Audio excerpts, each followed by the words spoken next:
എന്തോ ഒരു മെലഫോൺ ഞാൻ ഓർക്കുന്നില്ല. എന്തായിരുന്നു? എന്തോ ചക്ക വീണാലും മോയെ. എവിടെയോ എന്തോ ഒരു തകരാറ് പോലെ. ഗുരു നമുക്ക് എപ്പോ ഹോമം നടത്താന്നൊക്കെ പറഞ്ഞ് ചോദിക്കുന്നത്. ഈശ്വര ഇവിടെ ആരില്ലല്ലോ ഇതൊന്ന് പറഞ്ഞു ചിരിക്കാനായി. Oh, this man. Oh God! You again? വീണ്ടും നിങ്ങളോ? He's a fantastic actor. This is you, huh? Yeah, होने के बाद क्या हुआ? I told, do you know this lady? I don't know. Then she got pissed off. Hi everybody, welcome to Indian cinema gallery. ഈ വരുന്ന June 13 നമ്മുടെ തിയേറ്റേഴ്സിലേക്ക് എത്താൻ പോകുന്ന ഏറ്റവും പുതിയ ചിത്രമാണ് ദ പ്രൊട്ടക്ടർ. അപ്പോൾ പ്രൊട്ടക്ടറുടെ വിശേഷങ്ങളുമായിട്ട് സിനിമയുടെ ഡയറക്ടർ, ആക്ടർ ആൻഡ് പ്രൊഡ്യൂസർ നമ്മുടെ ഒപ്പം ഉണ്ട്. സോ നമുക്ക് എല്ലാവരെയും സ്വാഗതം ചെയ്യാം. So first starting of with നമ്മുടെ എല്ലാവരുടെയും പ്രിയപ്പെട്ട തലൈവസൽ Vijay sir. Hi sir. Hi, how are you? I am good sir, how are you? I'm fine. You're Meenakshi, no? Yes. അപ്പം സാറിനൊപ്പം തന്നെ നമ്മളൊരു പുതുമുഖ നായികയെ കൂടിയിട്ട് ഈ മൂവിയിലൂടെ ഇൻട്രൊഡ്യൂസ് ചെയ്യാണ്, Diana. Hi Diana, welcome to Malayalam film industry. So we have the director GM Manu sir and producer Robin sir. എല്ലാവർക്കും നമസ്കാരം. ഞാൻ ഇതിന്റെ ട്രെയിലർ കണ്ടിരുന്നു. ട്രെയിലർ കുറച്ച് ഇൻട്രസ്റ്റിംഗ് ആയിട്ടുള്ള ഒരു ട്രെയിലറാണ്. അതായത് ഒരു എവിടെ ഒരു ഹൊറർ ഇൻവെസ്റ്റിഗേഷൻ ടച്ച് ആണ് മൂവിനെ പറ്റി മൊത്തത്തിൽ നമുക്ക് കിട്ടിയത്. അപ്പോ സർ ഒന്ന് പറയൂ സിനിമയുടെ ജോണർ എന്താണെന്നുള്ളത്. Let him who is without sin cast his first stone. സിനിമയുടെ ടാഗ് ലൈൻ ആണത്. Other than that, I mean, that will tell you a lot of stories. That is, you know, your thought process can go in whichever way you want, and that tagline is definitely very riveting and very strong and very powerful. So obviously ആ tag കണ്ടിട്ട് പിന്നെ നമുക്ക് ഇതൊരു definite ആയിട്ട് ഒരു horror ഫിലിമിന് ഒരു തോന്നൽ വരും അല്ലേ? അതാണ് അത് ഏത് തോന്നൽ എങ്ങനെ ആയിട്ടാണ് ഡയറക്ടർ പറയും. അപ്പം മേ ബി കുറച്ചും കൂടെ സിനിമയെ പറ്റിയിട്ട് കൂടുതൽ ഇൻഡെപ്ത് സംസാരിക്കാൻ പറ്റുന്നത് ഡയറക്ടർക്കായിരിക്കും. സർ പറയൂ, ഹൊറർ തന്നെയാണോ വിജയ് സർ പറഞ്ഞതുപോലെ തന്നെ? അതായത് നമ്മുടെ ഇതിന്റെ ജോണർ ഹൊറർ ആണെങ്കിൽ നമ്മൾ കുട്ടികളെ കൂടെ ഒക്കെ തിയേറ്ററിൽ വന്ന് കാണത്തക്ക വിധത്തിലുള്ള ഒരു മിനിമൈസ് ചെയ്തിട്ടുണ്ട്. അത് ടോട്ടലി ഒരു ഹൊറർ. അതായത് കുട്ടികൾ ഇരുന്ന് കരയുക, പേടിച്ച് തിയേറ്ററിൽ നിന്ന് കുട്ടികളെ എടുത്ത് പുറത്തു പോവുക, അങ്ങനത്തെ ഒരു സാഹചര്യം ഒന്നും ഉണ്ടാക്കുന്നില്ല. എന്നാൽ പടം അങ്ങനെ ഒരു മൂഡിൽ തന്നെയാണ് മൊത്തം പോയിരിക്കുന്നത്. ഫാമിലി ടോട്ടലി വന്ന് കാണത്തക്ക വിധത്തിലുള്ള ഒരു സെറ്റപ്പിലാണ് ചെയ്തിരിക്കുന്നത്. പിന്നെ പടത്തിൻ്റെ ഒരു പ്രത്യേകത എന്നാന്ന് വെച്ചാൽ നല്ല 3 പാട്ടുകളുണ്ട് ഇതിൻ്റെ അകത്ത്. പാട്ടെന്ന് പറഞ്ഞാൽ ഒരു MG ശ്രീകുമാറും ചിന്മയും കൂടെ പാടിയ നല്ലൊരു അടിപൊളി പാട്ടുണ്ട്. അത് നന്നായിട്ട് പിക്ചറൈസ് ചെയ്തിട്ടുണ്ട്. കൊറിയോഗ്രഫിയും നന്നായിട്ട് വന്നിട്ടുണ്ട്. പിന്നെ നമ്മുടെ ഇതിൽ ചേച്ചി പാടിയ ഒരു നല്ല താരാട്ട് പാട്ടുണ്ട്. നല്ല എല്ലാവർക്കും ഇഷ്ടപ്പെട്ട ഒരു പാട്ടാണ്. പിന്നെ ഉള്ളത് ഒരു നരേഷ് പാടിയ ഒരു ഫാസ്റ്റ് നമ്പർ പോലെ തന്നെയാണ്. ഇതിൻ്റെ ഒരു പ്രത്യേകത എന്നാന്ന് വെച്ചാൽ ഇതിൻ്റെ 3 പാട്ടിൻ്റെയും ലൈൻസ് എഴുതിയിരിക്കുന്നത് നമ്മുടെ പ്രൊഡ്യൂസർ തന്നെയാണ്. ഓ സർ, അപ്പം ഒരു പ്രൊഡ്യൂസർ ഉണ്ട്, അതുപോലെ തന്നെ ഒരു ഒളിഞ്ഞു കിടക്കുന്ന ഒരു ലിറിസിസ്റ്റ് കൂടി ഉള്ളിലുണ്ടോ? എങ്ങനെയാണ്? ഇപ്പം അങ്ങനെ പറഞ്ഞു ചോദിച്ചു കഴിഞ്ഞാൽ പാട്ട് എഴുതാനുള്ള ഒരു അവസരത്തിന് വേണ്ടിയാണ് സിനിമ പ്രൊഡ്യൂസ് എന്ന് തന്നെ പറയാം. വേറെ ആരും തരുവല്ലാത്തതുകൊണ്ട് അഭിനയിച്ചിട്ടുണ്ട്. ത്രൂ ഔട്ട് വേഷമുണ്ട്. വേറെ ആരും പാട്ട് എഴുതാൻ അവസരം തരാത്തതുകൊണ്ട് സിനിമ നിർമ്മിച്ച് പാട്ട് എഴുതി. അപ്പൊ സർ ചെയ്ത വേഷം എന്താണ് സിനിമയില്? അതിനകത്ത് ആ പോലീസിന്റെ ഒരു ASI, പോലീസ് സ്റ്റേഷനുള്ള ഒരു ലേസി ആയ ഒരു ASI അധികം ജോലി ചെയ്യുന്നു. അപ്പം നമ്മുടെ പേഴ്സണൽ ലൈഫുമായിട്ട് ഏതാണ്ട് താരതമ്യപ്പെടുത്താവുന്ന ഒരു ബന്ധപ്പെട്ട് കിടക്കുന്ന ഒരുപാട് ജോലി ചെയ്യാൻ ഇഷ്ടപ്പെടാത്ത, എങ്ങനെ പണി ചെയ്യാതിരിക്കാം എന്നുള്ളത് റിസർച്ച് ചെയ്യുന്നൊരു ASI. ഷൈൻ ടോമിന്റെ സ്റ്റേഷനിലെ ഞങ്ങളുടെ സ്റ്റേഷനിലേക്കാണ് ഷൈൻ ടോം CI ആയിട്ട് ട്രാൻസ്ഫർ ആയി വരുന്നത്. അവിടുന്നാണ് പിന്നെ കഥ ഡെവലപ്പ് ചെയ്ത് ബിൽഡപ്പ് ആയി പോകുന്നത്. ഇപ്പം ഡയറക്ടർ, പ്രൊഡ്യൂസർ അവരോടൊപ്പം തന്നെ സിനിമയിലെ പ്രധാന വേഷങ്ങൾ ചെയ്തിട്ടുള്ള 2 പേര് നമ്മളോടൊപ്പം ഉണ്ടെങ്കിൽ തന്നെ സിനിമയുടെ ഹീറോ ആയിട്ട് വരുന്നത് ഷൈൻ ടോം ചാക്കോ ആണ്. ഓക്കെ, അപ്പം എങ്ങനെ ഉണ്ടായിരുന്നു അദ്ദേഹത്തിന്റെ കൂടെ ഉള്ള ഒരു വർക്കിംഗ് സ്പേസ്? ഞാനത് എല്ലാവരുടെ ചോദിക്കാം. സോ ഞാൻ അവിടെ പ്രൊഡ്യൂസർ അടുത്തുനിന്ന് സ്റ്റാർട്ട് ചെയ്യാം. ഒരു പ്രൊഡ്യൂസർ POVയിലും പറയാം, കൂടെ അഭിനയിച്ച ഒരു ആക്ടർ POVയിലും. How was Shine Tom Chacko? പ്രൊഡ്യൂസറിന്റെ പെർസ്പെക്റ്റീവ് എന്ന് പറയുവാണെങ്കിൽ അദ്ദേഹം ഈ സിനിമയ്ക്ക് വേണ്ടി ഒത്തിരി കോൺട്രിബ്യൂട്ട് ചെയ്തെന്നുള്ളതാണ്. കാരണം അദ്ദേഹം വരാൻ താമസിച്ചായിരുന്നു. അതായത് ഡേറ്റ് തന്ന് 8 ദിവസത്തിന് ശേഷമാണ് അദ്ദേഹത്തിന് വരാൻ പറ്റിയത്. അതിന് മുമ്പ് അദ്ദേഹം ചെയ്തുകൊണ്ടിരുന്ന പ്രോജക്റ്റ് തീരാതെ വരികയും അതുകൊണ്ട് കുറച്ച് പോസ്റ്റ്പോൺ ചെയ്ത് വന്നതിന് ശേഷം അദ്ദേഹം നന്നായിട്ട് സ്ക്രിപ്റ്റ് വായിച്ച് പഠിച്ച് ഒന്നൊരു ഡയറക്ഷൻ പഠിച്ച ആളോടെയാണല്ലോ, അറിയാമല്ലോ. കമൽ സാറിൻ്റെ കൂടെയൊക്കെ 10 വർഷത്തിലധികം പറയുമ്പോൾ അത്യാവശ്യം കാര്യങ്ങളൊക്കെ അറിയാം. അതുകൊണ്ട് വന്നതിന് ശേഷം ആദ്യത്തെ ദിവസം പിറ്റേ ദിവസം തന്നെ വന്ന ഞങ്ങളങ്ങനെ ഔദ്യോഗികമായിട്ട് ജസ്റ്റ് ഒന്ന് കൈകൊടുത്തു പ്രൊഡ്യൂസർ എന്നുള്ള ഔദ്യോഗിക ഇൻട്രഡക്ഷന് ശേഷം അദ്ദേഹം പിന്നെ അധികം നിങ്ങൾക്ക് സംസാരിക്കാനൊന്നും സമയം കിട്ടിയില്ല, അവർ ബിസി ആയിരുന്നു. ഞാൻ പിന്നെ പ്രൊഡ്യൂസർ നിലയ്ക്ക് കൂടുതൽ അങ്ങോട്ട് ഇൻ്റർഫിയർ കയറുന്നില്ല. അപ്പം അദ്ദേഹം അന്നത്തെ ഫസ്റ്റ് ഡേ കഴിഞ്ഞ് സെക്കൻഡ് ഡേയിൽ എൻ്റെ ഹോട്ടൽ റൂം അന്വേഷിച്ച് വന്ന് അച്ഛനും അമ്മയും കൂടെ കൂടി ഒന്നിച്ച് ഫാമിലി ആയിട്ട് വന്നിരുന്ന് സിനിമയെപ്പറ്റി ഒക്കെ നന്നായിട്ട് ബ്രീഫ് ചെയ്തു. സിനിമ എങ്ങനെ നന്നായിട്ട് നമ്മൾ പുതിയ ആളാണെന്ന് അറിഞ്ഞുകൊണ്ടാണ് അദ്ദേഹം ശരിക്കും നല്ല രീതിയിൽ വന്നിട്ട് ഞങ്ങളുടെ അടുത്ത് വന്ന് സിനിമയുടെ കാര്യങ്ങളൊക്കെ പറഞ്ഞു തരികയും ഒരു പ്രൊഡ്യൂസർ നിലയ്ക്ക് പുള്ളിയുടെ എക്സ്പീരിയൻസിൽ നിന്ന് നമുക്ക് സിനിമ നന്നാക്കാനുള്ള എല്ലാവിധ പുള്ളിയുടെ ഭാഗത്തു നിന്ന് പുള്ളി വളരെയധികം നമുക്ക് ഒത്തിരി പ്രചോദനം അതുപോലെ നല്ല ഉപദേശങ്ങൾ തന്നു എന്നുള്ളതാണ് ആ പ്രൊഡ്യൂസറിൻ്റെ ഭാഗത്തുള്ളത്. പിന്നെ അഭിനയിച്ച് പറഞ്ഞതുപോലെ തന്നെ നമ്മൾ പുതിയ ആളാണ്, നമുക്ക് അതിൻ്റെതായ പോരായ്മകളുണ്ട്, പരിമിതികളുണ്ട്, സ്ഥിരമായിട്ട് ചെയ്യുന്ന ആളൊന്നുമല്ല. അതുകൊണ്ട് അദ്ദേഹം അതിനനുസരിച്ച് അദ്ദേഹത്തിൻ്റെ ഒപ്പം നിന്ന് ചെയ്യാനുള്ള ഈ പറഞ്ഞതുപോലുള്ള പ്രചോദനങ്ങളും അതിനുള്ള ഉപദേശങ്ങളും അഡ്വൈസുകളും ഒക്കെ തന്ന് അത് സഹകരിച്ചു. വളരെ നല്ല ഒരു എക്സ്പീരിയൻസ് ആയിരുന്നു എന്ന് മാത്രമേ എനിക്ക് പറയാനുള്ളൂ. ഓക്കെ, വിജയ് സർ ആദ്യമായിട്ടാണോ ഷൈൻ ടോം ചാക്കോയുടെ കൂടെ ഒരു കോമ്പിനേഷൻ സീനൊക്കെ how was it working with him? Yeah, very unassuming actor and very down to earth and absolutely no air about that. Okay. To be very honest, first day of the shooting, നമുക്ക് കാഞ്ഞങ്ങാട് ബംഗ്ലാവിൽ shoot ചെയ്യുമ്പോൾ I was asking who is the hero in this, and they said Shiny Tom Chacko. And me and Shiny Tom, of course, we didn't have an individual one-to-one scene. It was a group scene where we are watching something. Okay. It's very hard to find him as a hero in that crowd because he almost goes to the skin of the character and he gels within that crowd. Okay. After some time only I realized, okay. And then I went and spoke to him. What a ground-to-earth person. Very cool, unassuming. And fully ചെയ്യുമ്പോൾ നമുക്ക് വന്ന് അതൊരു impact എങ്ങനെ ഇരിക്കുമ്പോൾ നമ്മൾക്ക് தெரியாது.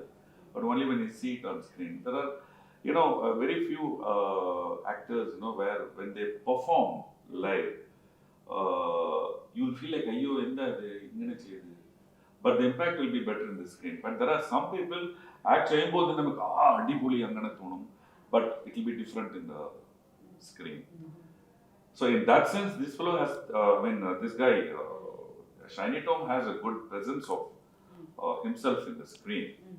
I didn't work I did a guest character in this film. Okay. So, kore naal Shiny Tom oda enak korche I didn't have 2-3 days I worked with him, that's all.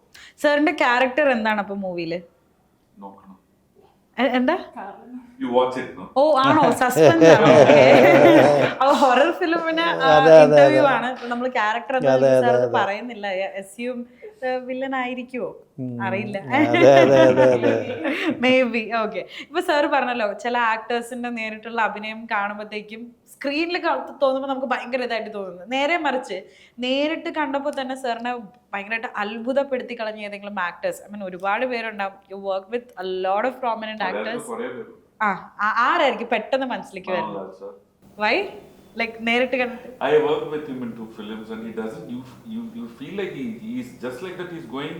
And I worked for Kapan last film, KV Anand with Surya and all. Such a cool person. Mammootty sir also. I mean, mostly Malayalam actors are like that. And now don't ask me who are the people who they look loud and അതല്ല ഞാൻ അതിനെ ഇങ്ങനെ മാറ്റി ചോദിച്ചത്. Obviously I know അങ്ങനെ ചോദിച്ചാൽ ഉത്തരം പറയാൻ പറ്റില്ല. Depending upon the intensity of the scene, placement of the scene in the film, ബാക്കി കാര്യങ്ങളും ഉണ്ട്. നമുക്ക് ചിലപ്പോൾ വളരെ ഡയലോഗ് എല്ലാം okay fine, I have to see my dialogues, next is my shot, അങ്ങനെ I don't want any disturbance, phone silence ചെയ്ത്. Shiny is not like that. He's just cool, shot ready. Probably he would have seen the dialogues before itself and he knows it, he takes it in his mind. Oh, maybe. Who knows? അങ്ങനെ. ഇപ്പൊ മോഹൻലാൽ സാറിനെ പറ്റി പറഞ്ഞുകൊണ്ട് ചോദിക്കുകയാണ്, തുടരും കണ്ടിരുന്നോ sir? തുടരും കണ്ടിട്ടില്ല മോനെ. കണ്ടിട്ടില്ലേ ഇതുവരെ? സാർ കാണണം സാർ. കാണണം. എന്തെങ്കിലും I was touring around a lot. നിങ്ങൾ എല്ലാവരും തുടരും കണ്ടോ? ഞാൻ കണ്ടില്ല. റോബിൻ സാർ എല്ലാവരും കണ്ടോ? Sir today itself You should Yeah, go I and know. watch. Shobana ma'am and Lal sir combination coming to screen after so many years. So nostalgia factor ഉണ്ട്. ആ കണ്ടിരുന്നോ? എന്ത് തോന്നി കണ്ടിട്ട്? കണ്ടിട്ട് നല്ലൊരു പഴയ സ്റ്റൈൽ മോഹൻലാലേട്ടന്റെ ആ ആ സ്റ്റൈൽ തന്നെ വന്നിട്ടുണ്ട്. ഷീസ് എ ക്യൂട്ട് മോഹൻലാലേട്ടൻ എന്ന് ലാലേട്ടൻ. അവിടുത്തെ കൾച്ചർ എല്ലാവരുടെയും പേര് വെച്ചാ വിളിക്കുന്നത്. ഓഹോ. അതുകൊണ്ട് ഈ ഓണറിഫിക്സ് പണിസ്ഥലത്താണെങ്കിലും സ്കൂളിലാണെങ്കിലും ടീച്ചറിന്റെ വരെ ആൾക്കാര് പേരില്ല വിളിക്കുന്നേ. അതുകൊണ്ട് കറക്റ്റ്. ഇവിടെ വരുമ്പോ ചേട്ടനാണോ ചേച്ചിയാണോ എങ്ങനെയുണ്ട് ലൈക്ക് ആ ഒരു കൾച്ചറൽ ഡിഫറൻസ്? അമേരിക്കയിലാണ്, അമേരിക്കൻ സിറ്റിസൺ ആണോ? ബോൺ ആൻഡ് ബോട്ടപ്പ് അവിടെയാണ്, മലയാളിയാണെങ്കിലും ബോൺ ഇവിടെയാണ്. അതുകൊണ്ടാണ് ഇപ്പൊ മലയാളം അങ്ങനെ ആക്സിഡന്റ് അല്ലാതെ പറയാൻ പറ്റുന്നത്. പക്ഷേ അവിടെയാണ് വളർന്നത്. അതുകൊണ്ട് അവിടുത്തെ കൾച്ചറാണ് ഞാൻ മോർ ഐഡന്റിഫൈ ചെയ്യുന്നത്. ഓക്കെ, എന്താണ് അവിടെ നിന്ന് ഇങ്ങോട്ടേക്ക് വന്നപ്പോൾ കണ്ട ഏറ്റവും വലിയൊരു difference in culture wise? Culture-wise, social media, first thing. Good one. Social media. എന്താണ് You നമ്മൾ say that there they don't have this speed. They don't. No, it's the opposite. Everything is like automatically on social media. Everyone's connected like that. I feel like English. കുഴപ്പമില്ല ഇവിടെ പറഞ്ഞു. ഒരു 3ാം class വരെ ഇവിടെ ഞാൻ പഠിച്ചിട്ടാണ് അമേരിക്കയിലേക്ക് പോകുന്നത്. അതുകൊണ്ട് ഇവിടെ കുറച്ചൊരു അണ്ടർസ്റ്റാൻഡിങ് ഉണ്ട് കൾച്ചറിനെ പറ്റിയും അതിനെ പറ്റിയും. പക്ഷെ അവിടെ കുറെ നാൾ നിന്ന് കഴിഞ്ഞിട്ട് ഇങ്ങോട്ട് വരുമ്പോഴാണ് ആ ഒരു കൾച്ചർ ഷോക്ക് വരുന്നത്. ഇവിടുത്തെ ഓൾസോ ഞാൻ കണ്ണൂരിൽ നിന്നാണ്. ചെറിയൊരു ഒരു റിവറിന്റെ അടുത്തുള്ള ഒരു ടൗണിൽ നിന്നാണ്. ഞാൻ വരുമ്പോ ഒരു വെക്കേഷൻ ഇങ്ങനെ ഒരു നല്ലൊരു കാം ഒരു പീസ്ഫുൾ ആയിട്ട് ഒരു വെക്കേഷൻ പോലെയാണ്. സോ ആ കൾച്ചർ ഡിഫറൻസ് പറയുമ്പോൾ എല്ലായിടത്തും ഇങ്ങനെ വൈഫൈ, ഒരു കടയിൽ പോകുമ്പോൾ ഒരു വൈഫൈ കണക്ടിവിറ്റി അങ്ങനത്തെ ഒന്നുമില്ല. നാച്ചുറലിൽ പോയിട്ട് ഇങ്ങനെ എൻജോയ് ചെയ്യുക. സോ അതാണ് കൾച്ചർ ഷോക്ക് ആയിട്ട് വരുന്നത്. ഇങ്ങനെ കമ്പ്യൂട്ടറും എല്ലാവരും 24/7 ഫോണല്ലേ ഇരിക്കുന്നത്. ചെറുപ്പക്കാരാണെങ്കിൽ പോലും എല്ലാവരും ഞാൻ നോക്കുമ്പോ ഇങ്ങനെ ഫുട്ബോൾ കളിയും അതും ഇതുമെല്ലാം. അതാണ് എനിക്ക് ഏറ്റവും വലിയ കൾച്ചർ ഷോക്ക് എന്ന് പറയുന്നത് ഇവിടെ. പക്ഷെ ഇവിടെ കേരളത്തിൽ ഇപ്പൊ ഒരുപാട് മാറി. ഇപ്പൊ നമ്മളെല്ലാരും ഫോണിലാണ്. ഇപ്പൊ അതെ. എന്റെ ബെസ്റ്റ് ഫ്രണ്ട്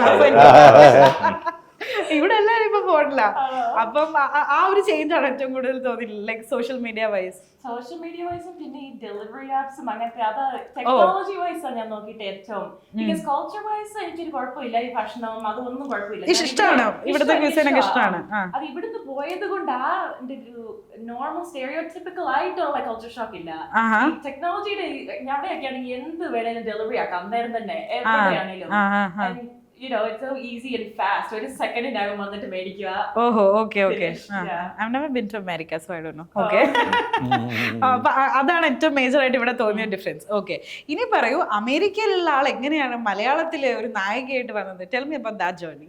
അത് എന്റെ ഹിസ്റ്ററി ബേസിക്കലി. ഞാൻ ഇവിടുത്തെ ഒരാളായത് കൊണ്ട് എനിക്ക് നാടിനോട് ഓബിയസ്ലി ഒരു ഇതുണ്ട്. ഓക്കെ, ഞാനിപ്പം ചുമ്മാ ബോൺ ആൻഡ് റേസ്ഡ് അവിടെ ആയിരുന്നെങ്കിൽ പിന്നെ ഒരിക്കലും I don't think I'd ever have that opportunity or connections or anything to be able to come into a film here. ഞാൻ ഇവിടുന്ന് പോയത് കൊണ്ട് ഞാൻ 3ാം ക്ലാസ് വരെയൊക്കെ മലയാളം സിനിമയും വാച്ച് ചെയ്തുകൊണ്ടായിരിക്കുന്നത്. പിന്നെ അവിടെ OTT തിയേറ്ററിൽ വരുന്നില്ലെങ്കിൽ പോലും OTT വരുന്ന എല്ലാം ഞാൻ കഴിച്ചിട്ടുണ്ട്. നെറ്റ്ഫ്ലിക്സ്, സോ അതിങ്ങനെ ഒരു അറിവും ഇല്ലാതെ എനിക്ക് ഭയങ്കര അൺഫെമിലിയർ ആയിട്ടുള്ള ഇൻഡസ്ട്രിയിലേക്ക് വരുന്നതല്ല. ഞാൻ എപ്പോഴും കണ്ടോണ്ടിരിക്കുന്നുണ്ട്, ഞാനത് ഫോളോ ചെയ്യുന്നതാണ്. പക്ഷെ അത് ആസ് എൻ ഓഡിയൻസ് അല്ലേ അപ്പൊ സിനിമ കണ്ടോണ്ടിരിക്കുന്നത്? പക്ഷെ അത് അങ്ങനത്തെ ഒരു ട്രാൻസിഷൻ എന്ന് പറയുമ്പോൾ ഞാൻ അവിടെ പെർഫോമിംഗ് ആർട്സ് ഒക്കെ ചെയ്തിട്ടുണ്ട്. ഇംഗ്ലീഷിലാണേ ഉള്ളൂ.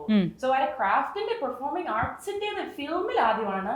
പക്ഷെ സ്റ്റേജ് പെർഫോമൻസിന്റെ എക്സ്പീരിയൻസ് ഉള്ളത് കൊണ്ട് അത് അത്രയും വലിയൊരു ഡിഫിക്കൽട്ട് ട്രാൻസിഷൻ അല്ല. കുറച്ച് ചാലഞ്ച് ഉണ്ടായിരുന്നു.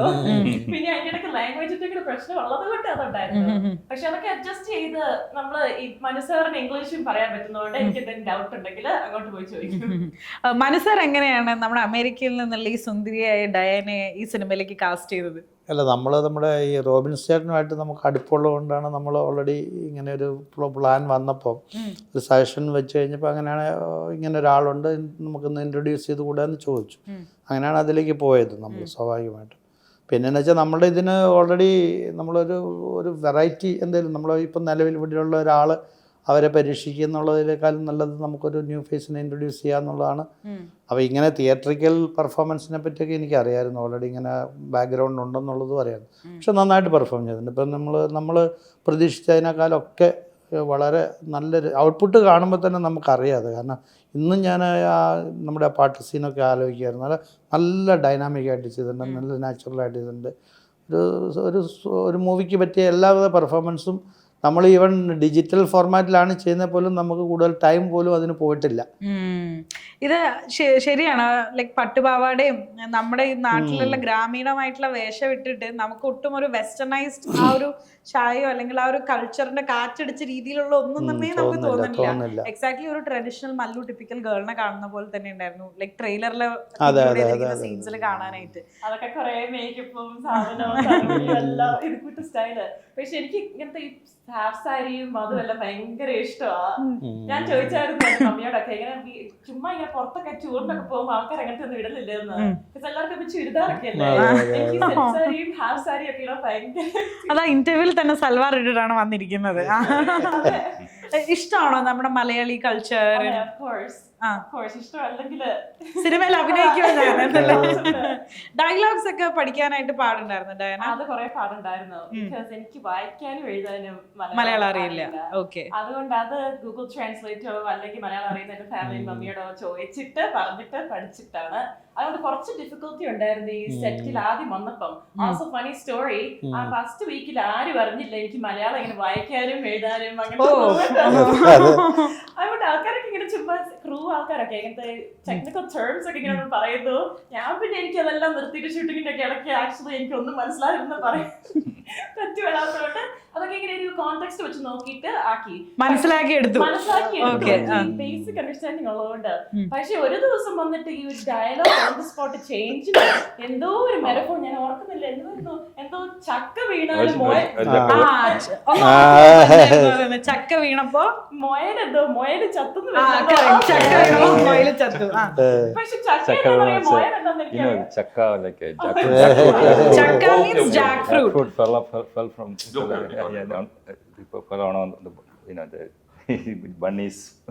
അതെന്ന് വെച്ചാൽ ഇതിൽ ഓൾറെഡി സംഭവം ഡെലിവറൻസ് വരുന്നുണ്ടെങ്കിൽ പോലും she may not be knowing the meaning, അങ്ങനെ ഒരു പ്രശ്നം.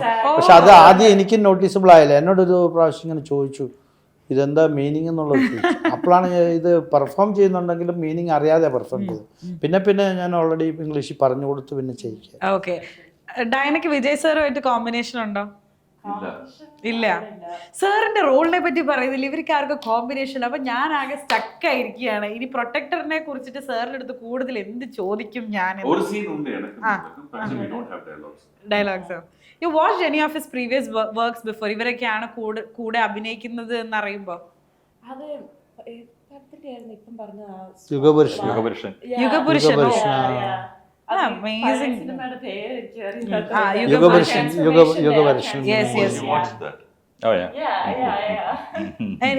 എനിക്കും ഇഷ്ടം. എനിക്ക് പൊതുവെ അങ്ങനത്തെ ഹിസ്റ്റോറിക്കൽ ഫിലിംസ് ഭയങ്കര ഇഷ്ടമാണ്. ലൈക് പഴയ ലൈക് ഏതെങ്കിലും ഒരു ലെജൻഡറി ക്യാരക്ടറുടെ ജീവിതം ബയോഗ്രഫി വരുമ്പോൾ എനിക്കത് അതെ ഭയങ്കര രസമായിട്ടും അത് ചെയ്തിട്ടുണ്ട് സർ. ഇന്ന് നേരിട്ട് കാണുന്ന, അതുകൊണ്ട് ഇപ്പൊ പറയാൻ സാധിച്ചില്ല. പിന്നെ അതെ കറക്റ്റ് അങ്ങനെ ഒരു സ്പിരിച്വൽ പേഴ്സൺ ആയിട്ട് വളരെ ബ്യൂട്ടിഫുൾ ആയിട്ട് അത് ചെയ്തിട്ടുണ്ട്. ഓക്കെ, അത് ഒരു സീരിയസ് ക്യാരക്ടർ ആയിട്ട് ഒരു സൈഡിലിരിക്കട്ടെ. പക്ഷെ സാറ് ആ സിനിമയിൽ ഭയങ്കര സീരിയസ് ആണെങ്കിലും ഇപ്പോഴും അതിനകത്ത് സീൻസ് ഭയങ്കര കോമഡി ആയിട്ട് ഇങ്ങനെ വരുന്നുണ്ട്. സാറിന് ഒന്ന് ഗസ് ചെയ്യാവോ ഞാൻ ഏത് ക്യാരക്ടറിനെ പറ്റിയിട്ടാണ് സംസാരിക്കണേന്ന്? സാറ് മലയാളത്തിൽ ചെയ്തിട്ടില്ല. സാർ അതിനകത്ത് വളരെ സീരിയസ് ആയിട്ടുള്ള ഒരു അച്ഛനായിട്ടാണ്. പക്ഷെ സാറ് ഇൻവോൾവ് ആകുന്ന സീനുകളൊക്കെ വളരെ കോമഡിയാണ്. ഇപ്പോഴും ഒരുപാട് ട്രോളുകളിലും സ്റ്റിക്കേഴ്സ് ഒക്കെ ആയിട്ട്. ഞാൻ പറയട്ടെ, എനിക്ക് ഭയങ്കര ഇഷ്ടമുള്ള മൂവിയാണ് തേജാബായി ആൻഡ് ഫാമിലിയിലെ ദാമോദർ ജി. അതാ ഞാൻ പറഞ്ഞു, സാർ അതിനകത്ത് വളരെ സീരിയസ് ആയിട്ട് അവര് ഗുരു നമുക്ക് എപ്പോ ഹോമം നടത്താന്നൊക്കെ പറഞ്ഞ് ചോദിക്കുന്നത്. പക്ഷെ ലൈക്ക് ദ എൻറ്റയർ സീൻ വരുമ്പോ ഇപ്പോഴും ഇരുന്ന് കാണുമ്പോ ഭയങ്കര റിപ്പീറ്റ് വാല്യൂ ആണ് ആ മൂവി. തേജാബായി ഫാമിലിയാ വീഡിയോ അതില്ല അല്ലെ? ആ ക്യാരക്ടറിന് ആ ദാമോദർജി എന്ന് പറയുന്ന ആ കോട്ട് ഇത് തന്നെ ആൾക്കാർ ഇങ്ങനെ പറയുമ്പോഴത്തേക്കും ലൈക്ക് ഓരോ ഡയലോഗ്സിലും ഇതിലൊക്കെ ഇങ്ങനെ വരാറുണ്ട്. അപ്പം ഇപ്പൊ രണ്ടൊന്ന് വേണം ഫോർവേഡ് ചെയ്ത് കൊടുക്കാൻ ട്രോള്. അതെ, ഇനി ഫോർവേഡ് ചെയ്ത് കൊടുക്കണം സാറിന് കേട്ടോ. സാർ എങ്ങനെയാണ് ഇപ്പം സോഷ്യൽ മീഡിയയിൽ ഒന്നും ആക്റ്റീവ് അല്ല പറഞ്ഞില്ല, പക്ഷെ ബീങ് ആൻ ആക്ടർ ആക്റ്റീവ് ആയിരുന്ന കുറച്ചും കൂടെ നല്ലതായിരിക്കില്ലേ എന്നുള്ളൊരു തോന്നലുണ്ടോ? സോഷ്യൽ മീഡിയ 10 ദിവസം 10 ഒരു 2 മാസം മുമ്പ് തന്നെ എന്റെ മോളെ എന്നെ ഇൻസ്റ്റാഗ്രാമിൽ ചേർത്തു. പിന്നെ അതിന്റെ ഒരു ടെൻഷനായി മീനാക്ഷി. എന്തെങ്കിൽ അയ്യോ ഇന്ന് എന്തെങ്കിലും ഞാൻ പോസ്റ്റ് ചെയ്യണം, ഇല്ലെങ്കിൽ I am back. Bad student. I don't know. I'm still working on You it. have to put a schedule and a lot. Something. I'm sitting here. That also I put a photo on Insta. I'm standing there. I put a photo there. I'm scratching my cheek. That I have put in Insta. Why are we putting this? For what you're getting 1 lakh views or 50,000 views, I don't know. Still, I'm trying to figure out. But definitely, I'll be coming soon. അല്ല അത് ഒരു കണക്കിന് പറഞ്ഞാൽ നമ്മുടെയൊക്കെ പേരൻസിന് ഇതുവരെയും answer കിട്ടാത്തൊരു question ആണ്. ഇത് എന്ത് കണ്ടിട്ടാണ് ഇതിന് ഇത്ര ലൈക്ക്, എന്താണ് ഇതിന് പ്രശ്നം, എന്തിനാ ഇത് ഇട്ടിട്ട് ആൾക്കാർ എന്തിനാ കാണുന്നത്? എക്സാക്ട്ലി. അല്ല തലൈവാസൽ തൊട്ട് നമ്മൾ ഇങ്ങോട്ട് നോക്കുകയാണെങ്കിൽ ഫോർ ഡെക്കേഡ്സ് മലയാളം ഫിലിം ഇൻഡസ്ട്രിയിലുള്ള ഒരാളാണല്ലോ സർ. അപ്പം സാറിന് എന്താ തോന്നണേ, ഇപ്പം സിനിമ പ്രൊമോഷൻസ് എല്ലാം ഭയങ്കരമായിട്ട് മാറിയ ഒരു ഇത് തോന്നുന്നില്ലേ? Nothing is permanent. Everything has to change. We have to change. I'll just tell you one incident. I will try to tell in Malayalam. Jairam Sarada മോൻ ഉണ്ടല്ലേ, കാളിദാസുടെ അച്ഛനായിട്ട് ഒരു തമിഴ് ഫിലിം ഞാൻ ലണ്ടനിൽ ഷൂട്ട് ചെയ്തത്. അപ്പോൾ ഞാനും ഇന്നൊരു തമിഴ് നടിയും quite experienced girl and the boy, അത് കാളിദാസുടെ ഫ്രണ്ടായിട്ട് അഭിനയിക്കുന്ന ഒരു പുള്ളി 18-19 years old. So 3 of us were supposed to go from Chennai to Bombay to London. അപ്പോൾ ഞാൻ ചെന്നൈയിൽ ഏറി ബോംബെയിൽ ഇറങ്ങുമ്പോൾ എൻ്റെ വൈഫായിട്ട് അഭിനയിക്കുന്ന ദേവദർശൻ എന്നൊരു ആർട്ടിസ്റ്റ്, പിന്നെ നമുക്ക് ട്രാൻസിറ്റ് പോയി, പിന്നെ അവിടെ നിന്ന് നമുക്ക് ഫ്ലൈറ്റ് പിടിച്ചിട്ട് പോകാമെന്ന് പറഞ്ഞു. പിന്നെ അവർ പറഞ്ഞു, ഇല്ല സാർ നമ്മളോട് ഒരു പയ്യൻ ഒരുത്തൻ വരാം, 18 years old, புது பையன் போல இருக்கு, அவன் he is not a professional actor, அவனையும் கூப்பிட்டு போனோம் சார். சப்போஸ் நமக்கு டிரான்சிட் ஏர்போர்ட் போയെങ്കിൽ മിസ്സാവും, അതിനുശേഷം will wait for him. Then I told, I don't know who that boy is, I don't know his face. പിന്നെ അവരും പറഞ്ഞു എനിക്കും தெரியாது അവർ யாருன்னு. പിന്നെ നമുക്ക് എന്ത് ചെയ്യാം, how to know that he is the guy? അവരുടെ ഫോൺ നമ്പർ കൊടുത്തിട്ടില്ല. So immediately what she did is she called her daughter who is around 18-19 years old. And he is a stand-up comedian, I think. Oh, okay. So she called him and said, "Mole, இந்த மாதிரி பேரு ஏதோ some name. ഈ പേര്, do you know this boy? Ma, oh, Abulio, ayyo, 5 lakh followers. He's in Insta. He's hot." ഇങ്ങനെ പറഞ്ഞിട്ട് പോയി സ്പീക്കറിൽ വെച്ചിരുന്നു. പിന്നെ ഇത് പറഞ്ഞേ അതെല്ലാം ഇരിക്കണ്ടേ, അവൻ മൂഞ്ചി എപ്പിട്ട് இருக்குன்னு சொல்லி ഫ്ലൈറ്റിൽ കൂട്ടി പോകണം. I will send you much. She sent the photo.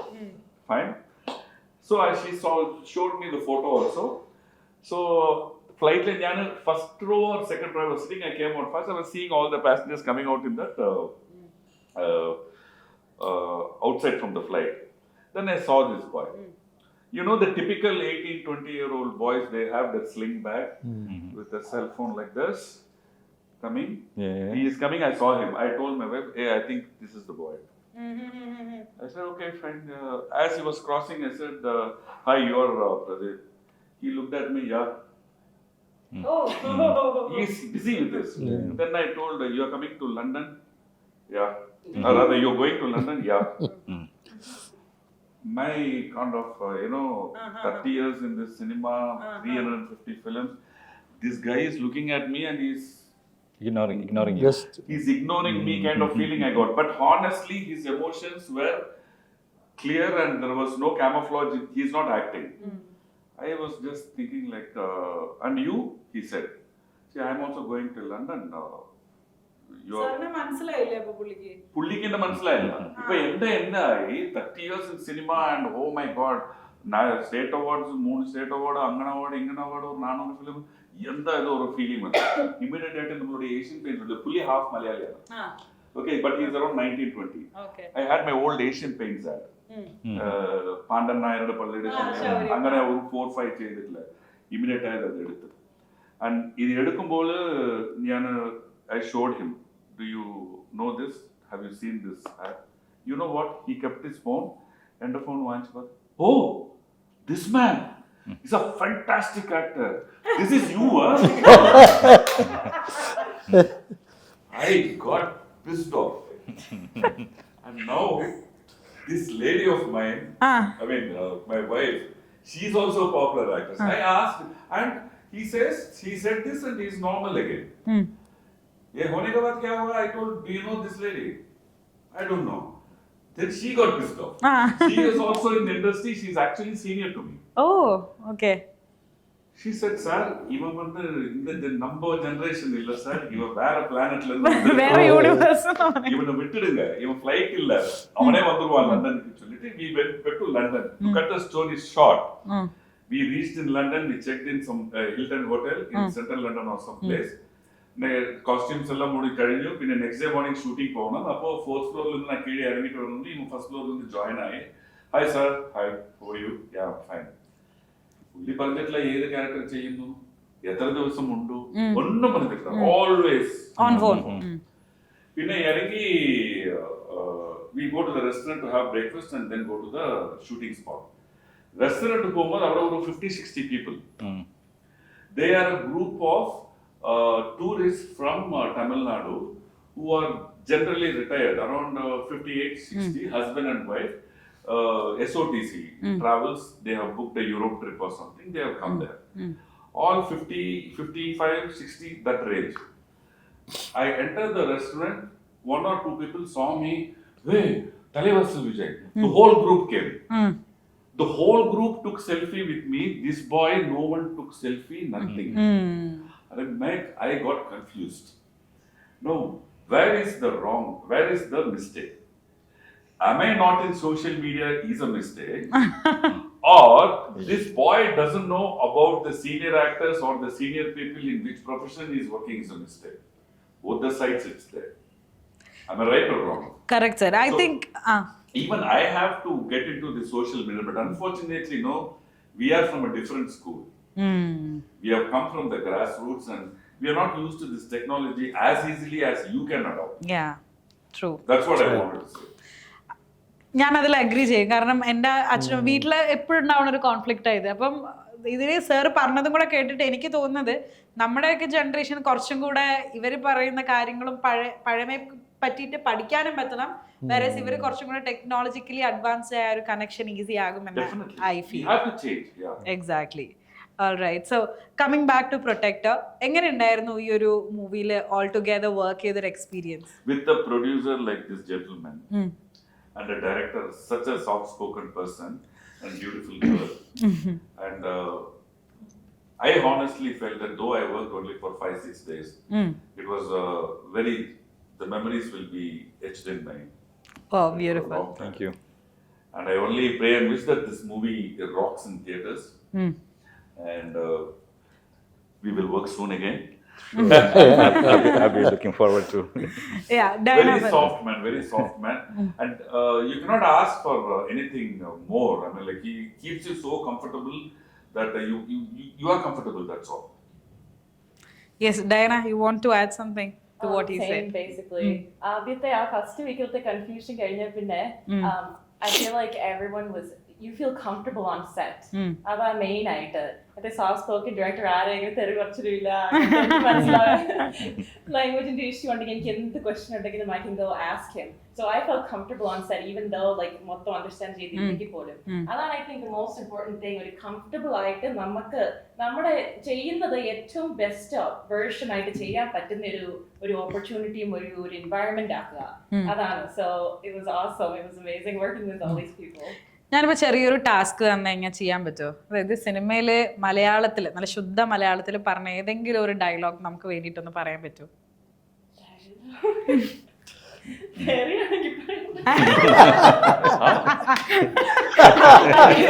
അങ്ങനെ കുഴപ്പമില്ല, ക്യാമറ വർക്കില്ല.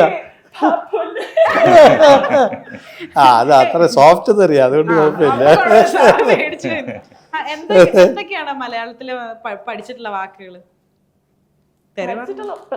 അല്ല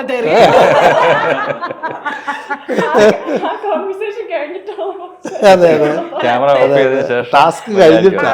ഓ അങ്ങനെ അതുമായിട്ട് കാണുമല്ലേ? തെറിയായിട്ടില്ല. അല്ല ലൈക് മൂവിയില് ഏതെങ്കിലും ഡയലോഗ്? ഡയലോഗ് ആയിട്ട് ഞാൻ മൂവി പറഞ്ഞൊരു ഡയലോഗ് റിപ്പീറ്റ് ചെയ്യാനോ? അതൊന്നെങ്കിൽ ജസ്റ്റ് ഹിയർ മലയാളം, അതിനേ ഉള്ളൂ. സൈഡ് എഫക്റ്റിന്റെ പറഞ്ഞില്ലേ, അത് അല്ല അത് മലയാളം അല്ല അല്ലേ, മലയാളം അല്ല, നമ്മുടെ പാർശ്വഫലം. സിനിമയുടെയാണോ? അല്ലെങ്കിൽ ഒരു കാര്യം ചെയ്യേ, Okay, അത് മലയാളത്തിൽ കുഴപ്പമില്ല. ഞാൻ ഓർത്ത് ഈ മലയാളം സിനിമ അല്ല നമ്മുടെ പടത്തില് നമുക്ക് അത് മതി എന്നാ. മലയാളം സിനിമ അത് വേണ്ട. കുറച്ചും കൂടെ എളുപ്പം. അത് ഞാൻ പറയട്ടെ, അത് ജൂൺ 13 ആൾക്കാർ തിയേറ്ററിൽ പോയി കാണുമ്പോഴായിരിക്കും അതെ, രസമുണ്ടാവുക. മലയാളത്തിലുള്ള ഏതെങ്കിലും ഒരു ഒരു ഡയലോഗ്, ഒരു ഐക്കോണിക് ഡയലോഗ്. അത് നേരത്തെ പറഞ്ഞത്. അത് കഴിഞ്ഞാൽ ബാക്കിയും കൂടെ ഉണ്ടല്ലോ, ഓർമ്മയുണ്ടോ ഈ മുഖം? അതെ അതെ. Full answer. സുരേഷ് ഗോപി സാറിന്റെ. സുരേഷ് ഗോപി. ആ. Actually, normal ആയിട്ടുള്ള dialogue അത് എഴുതി തരേണ്ടി വരും. അത് എഴുതി തന്നെ. ആർക്കെങ്കിലും എന്തെങ്കിലും സജഷൻ ഉണ്ടോ ഡയലോഗ്? മമ്മൂട്ടി പറഞ്ഞതോ അങ്ങനെ മോഹൻലാൽ അതെ അത് പറഞ്ഞാൽ മതി. പറഞ്ഞാ മതി. അത് കുഴപ്പമെന്ന് പറയുമ്പോൾ ഈ ലാംഗ്വേജിന്റെ ഇഷ്യൂ അല്ല അത് കുഴപ്പമില്ല, അത് കേൾക്കാനായിട്ട് ഞങ്ങൾ ചോദിക്കുന്നത്. ഞാൻ പറയുന്നത് നിങ്ങൾക്ക് സിനിമയുടെ ഒക്കെ ഒരിക്കലും ഡയലോഗ് കാണുമ്പോൾ എനിക്ക് അങ്ങനെ എളുപ്പമായിട്ട് റിപ്പീറ്റ് ചെയ്തിട്ട് നിങ്ങളുടെ കുട്ടൊക്കെ ഇങ്ങനെ മനസ്സിൽ വെച്ചിട്ട് ഓ മൈ ഗാഡ് അത് അമേസിംഗ് ആണ്, അതിങ്ങനെ റിപ്പീറ്റ് ചെയ്യാനുള്ള ഇതില്ല. കാണുമ്പോൾ എനിക്ക് മനസ്സിലാവുകയും പാപുല്ലേന്റെ മൊത്തം ഇങ്ങനെ പാപുല്ലേ ഓർമ്മയുണ്ടോ ഈ മുഖം? ഓർമ്മ കാണില്ല. ഓ ഏതാടാ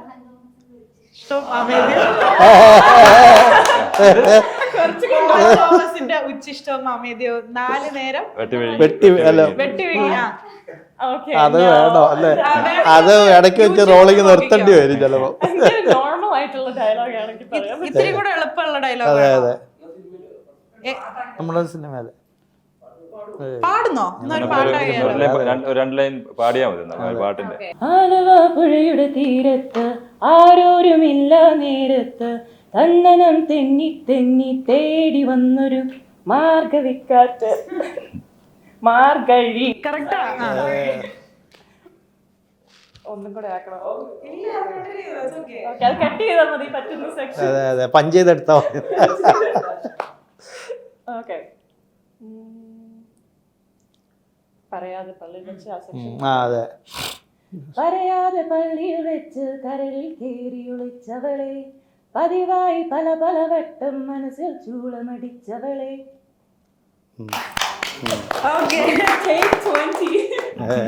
അയ്യോ പാവം, ഞാൻ കുറെ കഷ്ടപ്പെടുത്തി. എന്തായാലും thank you so much. Alright, അപ്പൊ എന്തായാലും thank you so much. June 13 the protector is coming to your nearest theatres. അപ്പൊ തിയേറ്ററിൽ പോയിട്ട് എല്ലാവരും സിനിമ കാണുക. സോ എൻറ്റയർ ടീമിന് എല്ലാവിധ ആശംസകളും നേരുന്നു. Thank you so much.